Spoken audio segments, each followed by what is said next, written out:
Projeto Livro Vivo, Gestalt Terapia, Fenomenologia e Arte. Então, vamos para a segunda parte. A gente está no item 7.2, página 298. Vamos começar com esse subitem, a intervenção psicoterápica como proposição. Consideramos a intervenção psicoterápica uma proposição, uma vez que, como no trabalho artístico de Lydia Clark, visa provocar algo que só terá vida a partir da ação do cliente, aqui participante e não espectador.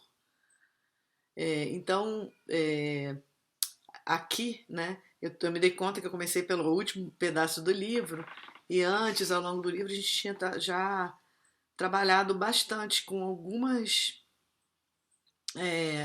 noções, né, nessa aproximação que eu faço do ato artístico e do ato psicoterápico. Então a Lígia, ela abandona o trabalho do artista como produção de um objeto de arte e segue ao longo do trabalho dela, do desenvolvimento do projeto de trabalho dela, né, de trabalho artístico, ela acaba por chamar o trabalho de arte de proposição. Quer dizer, uma proposta que ela faz para a pessoa experimentar. Então, e ela chama essa pessoa que vai ao museu ou que vai ao espaço para, enfim, visitar uma exposição, ela faz proposições de experiências e ela chama essa pessoa não de espectador, mas de participante. Né? Então, eu estou aqui dizendo que a intervenção psicoterápica em Gestalt terapia também é uma proposição, né? Porque ela quer provocar algo que vai ter vida com a ação da pessoa que está ali em terapia, né? Um participante, né? E que também não tem um lugar passivo naquele setting, né? Então, assumindo a intervenção, o sentido de interinvenção, seu ato é experimentação corporal, temporal e espacializante. Tem forma e cria sentidos que permitem, caminhando, ir daqui agora dessa forma para lá então daquela forma, ultrapassando o instituído e transgredindo, né? Como a gente tinha falado no item anterior, transgredindo no sentido de ultrapassar a forma. Então, daqui agora dessa forma para lá então daquela forma. Não é? O terapeuta aqui pode ser denominado propositor, porque ele pode criar a proposição. E a proposição não é uma técnica, mas ela é uma proposta que brota daquela situação de interação. A partir do que ele, terapeuta propositor, em relação com o cliente participante, percebeu como dominante ao conectar-se ele mesmo com o campo, o id da situação. Né? Bom, aqui cabe outra paradinha para a gente. Bom, o id da situação é uma noção, né, que aparece no Gestalt terapia, que foi sublinhada pelo Jean-Marie Robine, é um Gestalt terapeuta francês bastante conhecido dos brasileiros, que tem um livro traduzido, dois, né, um dele e um que ele organizou, e ele já veio ao Brasil várias vezes, mas ele sublinhou essa noção do Gestalt terapia e eu desenvolvi um capítulo inteiro. Então, se alguém tiver interesse por conhecer melhor esse tema do id da situação, é um tema bastante instigante. Eu provavelmente, se seguir com esse projeto, eu farei um dia uma leitura desse capítulo, que é o capítulo de um livro organizado pelo Robine, onde eu escrevi o id da situação como fundo comum da experiência, né, para pensar, enfim, eu precisaria de muito tempo para trazer esse tema aqui agora, acho que ia perder um pouco do fluxo, mas pensar no id da situação é pensar em algo que é dado na situação, que é isso, ainda não tem nome, ainda não está categorizado, então a gente entraria aí nas funções do self, né? Na Gestalt terapia, eu não vou entrar nisso agora, mas tem lá material para quem quiser ler. Então, O terapeuta propositor faz uma proposta a partir daquilo que ficou dominante no campo, né? E que ele percebe aquilo que é dado, o id da situação. Então essa proposta é uma ação espontânea, né? Afirmação essa revestida da ideia expressa pela própria Lígia de que há um pensamento na proposição. Isso quer dizer que a proposição que o artista faz, que o terapeuta faz, não é fortuita, não é improvisada no mau sentido. É uma improvisação no sentido que ela não é planejada previamente. Ela emerge da necessidade dominante naquele campo de experiência.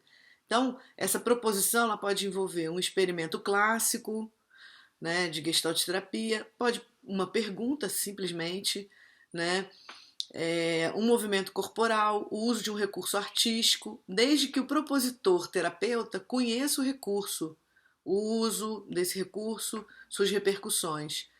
Atribui-se a Laura Pius um conselho que costumava dar a seus treinandos. Ela dizia assim: se souber dançar, dance. Se souber cantar, cante.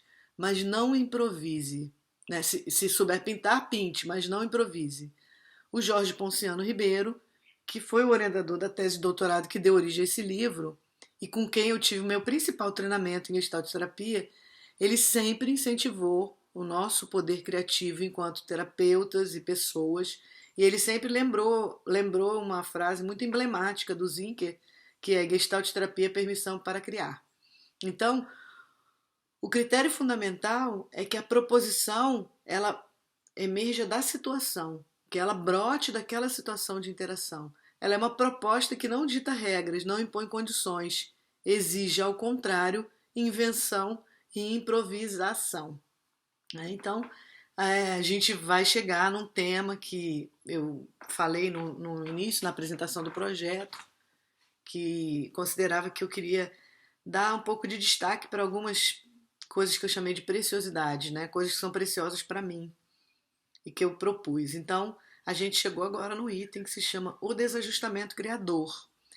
Desajustamento criador lembra, obviamente, a noção de ajustamento criativo, o conceito de ajustamento criativo da Gestalt terapia, né? E eu fiz esse jogo, né, com a ideia de ajustamento e pensei num desajustamento criador e eu espero que a gente possa entender por quê. Né? Então, a proposição, essa intervenção terapêutica, o artista, que é uma proposição para alguém entrar na experiência, essa proposição convida a uma ação que envolve a escolha e o imprevisível. Ela visa criar uma diferença, uma novidade que instigue, que provoque, que instaure paradoxos, enfim, que crie uma relação com o ausente. Então, nesse sentido, a gente propõe aqui que a tarefa da proposição na Gestalt terapia seja aquela de provocar um desajustamento criador, ou seja, introduzir na situação com a proposição, lembrando, na medida em que o terapeuta perceba a existência de suporte no campo. Então, introduzir na situação com a proposição uma novidade que lance terapeuta e participante no âmbito do invisível, ao espaço deserto de representações, ao vazio fértil. Então aqui acho que merece a gente fazer uma outra paradinha para falar um pouco disso que eu estou chamando uma relação com o ausente, que lance terapeuta e cliente ao âmbito do invisível, que é deserto de representações, o vazio fértil. Né? Então, aqui eu estou fazendo alusão tanto a coisas que eu já discuti antes no livro com a Lígia Clark, a partir da Lígia Clark, também outras coisas que eu já discuti a partir do Merleau-Ponty. Né? Mas ambos tratam, né, da questão da representação. Isso é um tema também para a fenomenologia, representação versus apresentação, pensando na representação como aquela, enfim, em suma, né, como uma capacidade de simbolizar e de fazer de algo representante de algo, né? Uma coisa que pode representar outra. Então,